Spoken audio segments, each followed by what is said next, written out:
그런데 자, 양평고속도로 공방에서 가장 큰 쟁점은 누가 먼저 그러면 이 종점 변경을 요구했느냐 이 부분인데 원희룡 국토부 장관, 정동균 전 양평군수 이렇게 좀 말이 엇갈립니다. 한번 들어보시죠.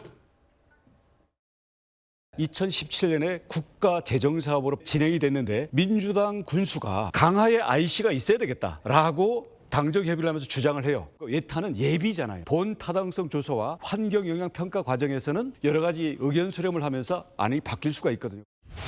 원희룡 장관은 노선 변경을 민주당에서도 계속 주장해왔다는 허위 사실로 진실을 왜곡하고 국민을 호도하고 있습니다. 현재 위치에 있는 강화 IC 설치를 요구한 적이 없습니다. 양서면을 종점으로 하는 기존 노선을 전제로 강화면 운심리 인근에 IC 신설을 요청했습니다.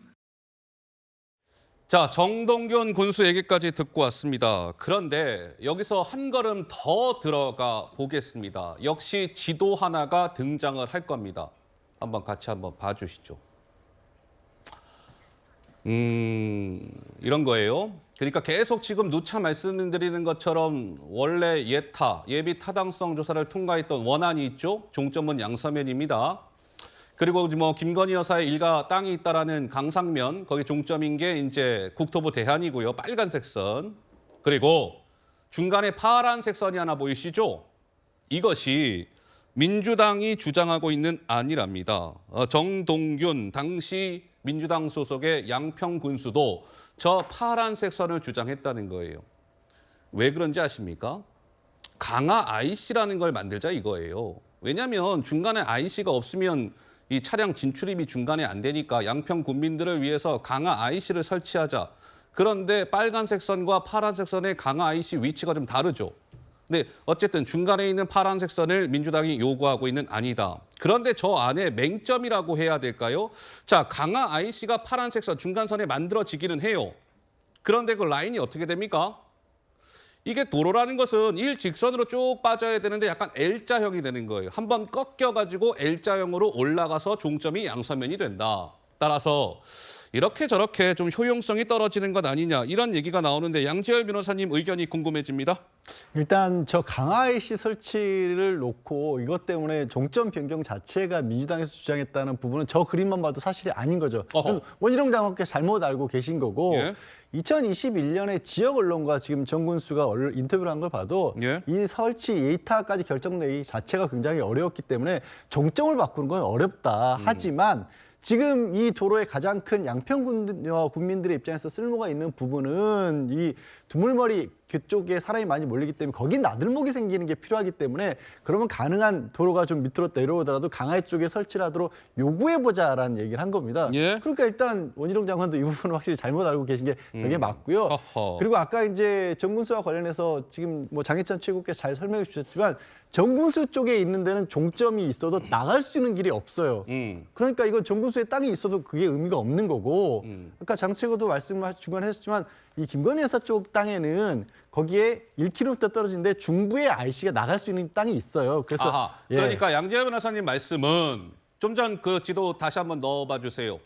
그러니까 핵심 쟁점이 이제 이런 것인데 양지열 변호사님 말씀은 자 좋다.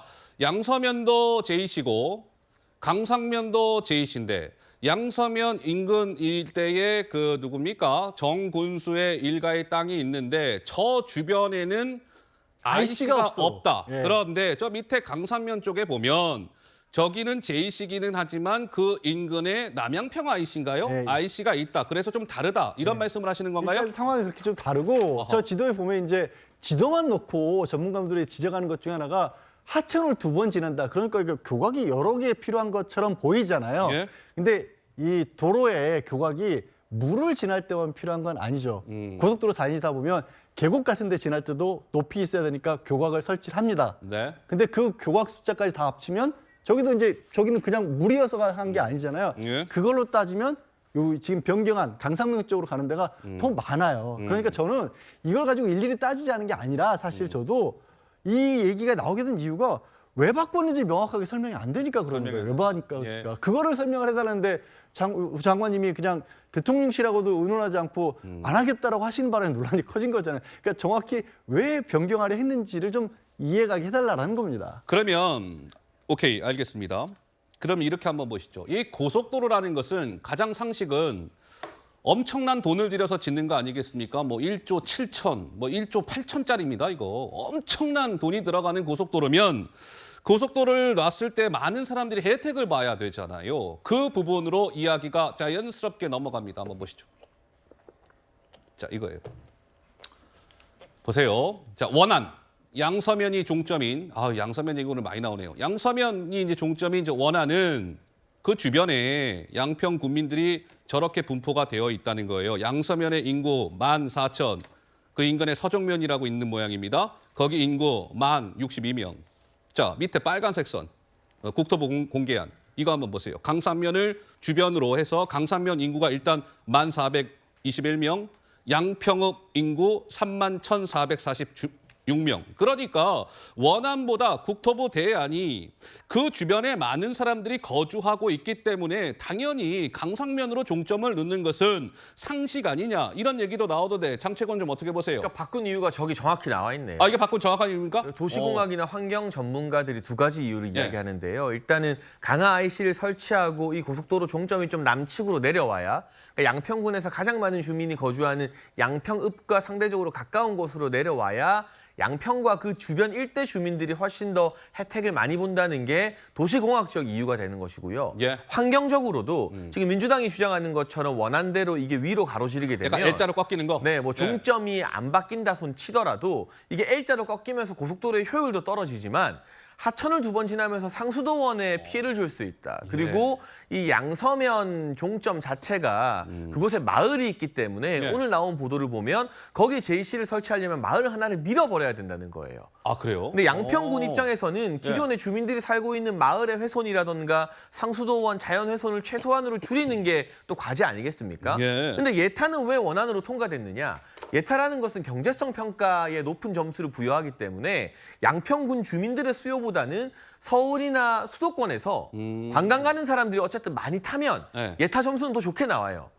그러니까 두물머리 가거나 이제 수도권에서 주말에 여기를 지나가는 분들 입장에서는 뭐 상수도원이 훼손되거나 마을 하나를 밀어버리거나 말거나 원안이 좀 더 많이 이용할지는 모르겠어요. 다만 99년도에 예타 통과 이후에 이 고속도로 신설 과정에서 종점이 바뀐 사례가 시작점이나 종점이 바뀐 사례가 14건으로 절반이 넘거든요. 24건 중에 14건입니다. 예타 확정 이후에 왜 바뀌었느냐? 예타에서는 경제성만 따지지만 국토 균형 발전이나 뭐 지방자치 취지를 고려했을 때 막상 사업 도입 이전에는 지역 주민들 수건을 반영하다 보니까 절반 가까이 바뀌는 거잖아요. 그러한 자연스러운 과정의 일환이라고 보고 있습니다.